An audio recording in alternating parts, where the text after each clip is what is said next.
Dear students, hope you enjoyed a small video on Millikan's oil drop method to determine charge of an electron. As of now, we understood that an atom is made up of electrons and protons from discharge tube experiments. In today's session, we are going to understand on the models of an atom. Firstly, let us understand what is a model in science. It is a representation of an idea or of an object or of a process or of a system that is used to describe and explain phenomena that cannot be experienced directly. For example, I want to explain aeroplane model to the students of 6th class. It is very difficult to take 6th class boys to the airport. Therefore, or rather, I can't show the aeroplane. So the best way is to make a model of an aeroplane so that I can explain the parts of aeroplane. So this is called a model. One more example is model of solar system. How planets take around the sun. What is the role of a sun? What type of radiation comes from the sun? So all these I can explain by making a model about the solar system so that boys can understand easily. So these are known as what? Models in science. In the same way, let me go into the atoms to know the arrangement of the two particles, electrons and proton. Models of an atom.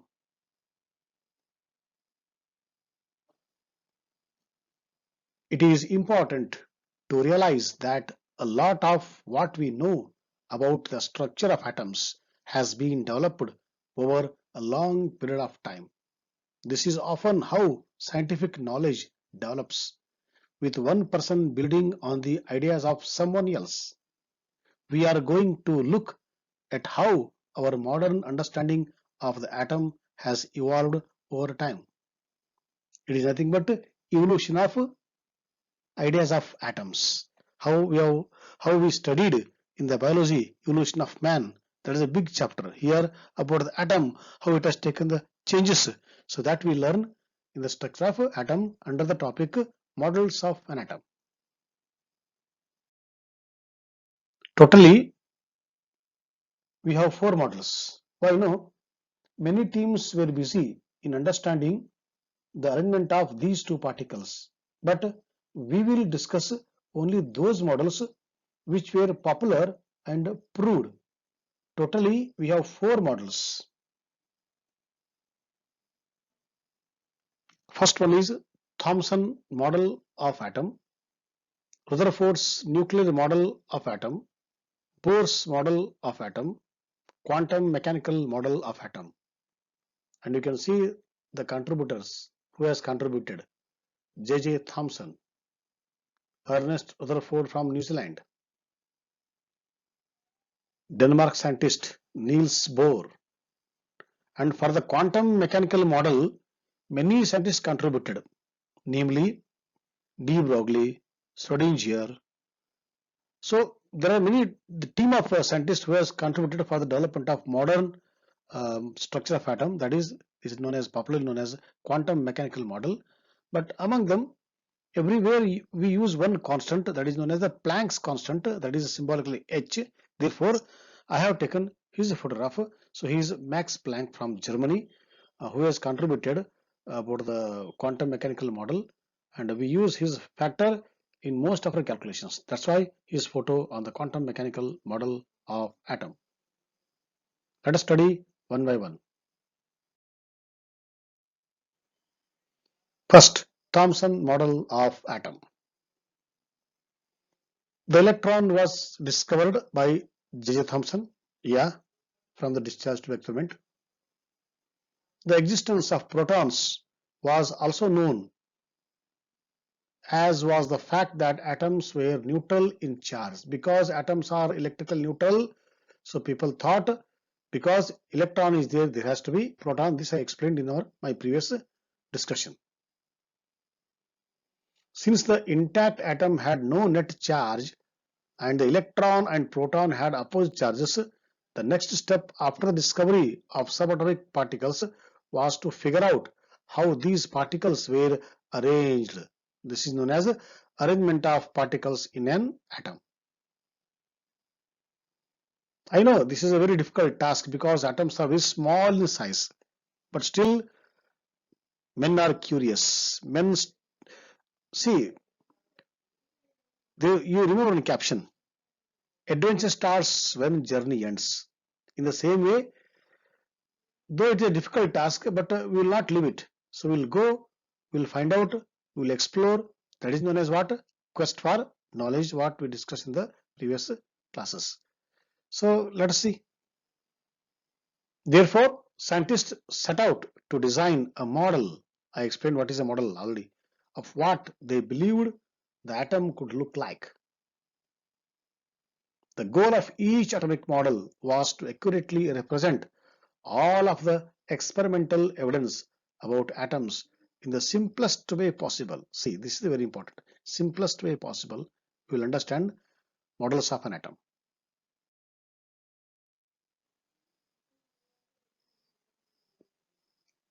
We can compare J.J. Thomson's model with the plum pudding model, very famous in the Western countries. See, here it is. Plum pudding is an English dessert similar to blueberry muffin. In Thomson's plum pudding model of the atom, the electrons were embedded in a uniform sphere of positive charge, like blueberries stuck into a muffin. The positive matter was thought to be jelly-like or a thick soup. The electrons were somewhat mobile. This we studied in 9th class. See, the figure is here. This is the plum pudding model given by J.J. Thomson. This red part or this maroon part is positive part, proton part, uniformly distributed all over the sphere. And these are negative part of the plum pudding model given by the J.J. Thomson. But we can compare this one with our everyday experience. We eat watermelon usually in the summer season. So when we cut watermelon into two halves, you see the cross section of one of the halves of watermelon. So this is a red part. Here you can compare plum pudding and watermelon, Western system, foreign system, Indian system. Okay, and these negative parts are black seeds of watermelon. So this is the atomic model given by J. Thomson. The best thing of this model was he explained atoms neutrality.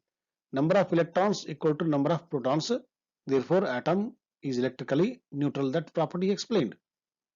But let us see what happens afterwards.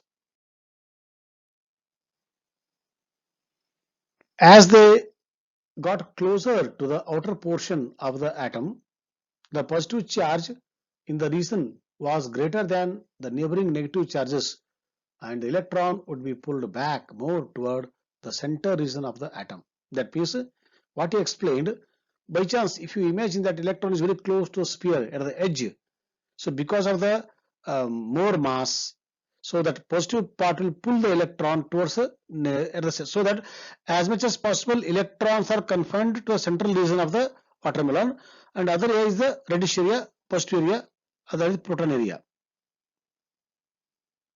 However, this model of the atom soon gave way to a new model developed by New Zealander Ernest Rutherford about 5 years later. J. Thomson gave a wonderful idea, but still it could not explain all the properties. We want such a model where it can explain most of the properties.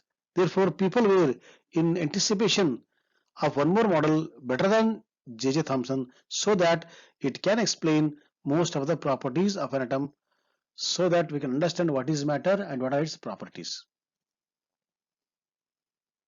Thomson did, though his model was discarded, but still for his wonderful contribution, he has contributed two things.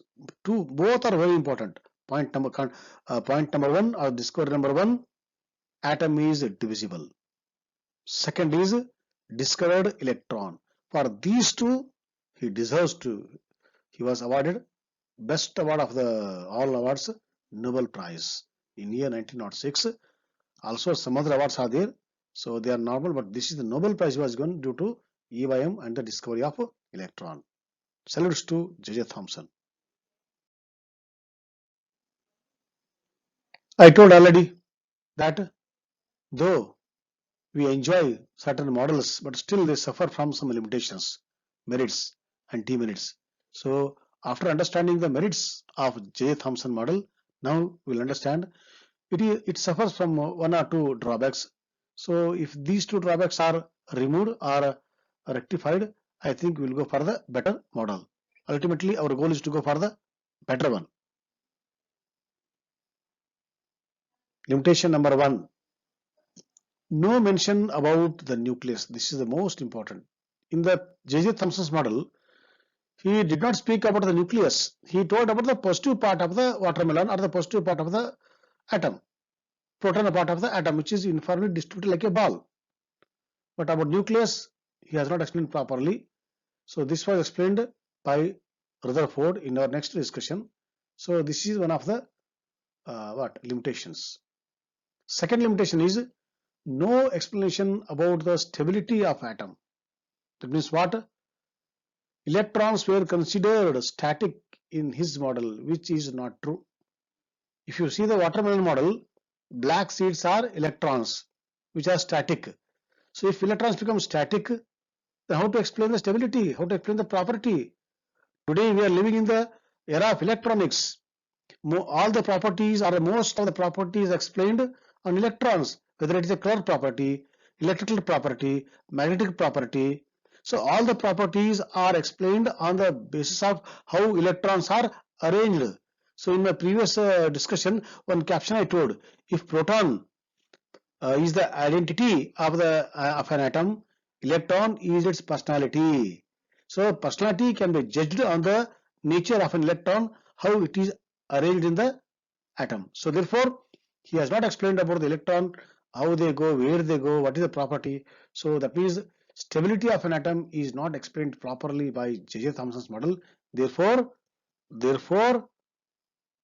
this model was discarded. Let us wait for one more model, one more better model, so that we'll understand structure of atom or the model of an atom. So in our next discussion, we'll go for the second model, that is model given by Ernest Rutherford. This is a small repetition of 9th class. Thank you, students.